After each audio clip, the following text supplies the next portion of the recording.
Okay. అయితే ఇప్పుడు అంటే ఈ ఎలక్షన్ టైంలో మొత్తం మనం చూస్తాం.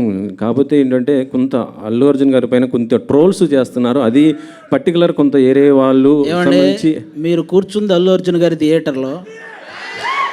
మీరు మనం అల్లు అర్జున్ గారి గురించి ఇప్పుడు ఒక నేషనల్ అవార్డు విన్నర్ అండి. ఆయనకి మనం ఆయన మీద ఎవరైనా ట్రోల్ చేసే వాళ్ళకి నేను జనరల్గా చెప్తున్నాను, కళ్యాణ్ గారికి కానీ లేకపోతే మెగా ఫ్యామిలీ వాళ్ళకి కానీ ఎవరికి కూడా అలాంటి ఫీలింగ్ ఎప్పుడూ ఉండదు. వాళ్ళంతా ఎప్పుడూ ఒకటే.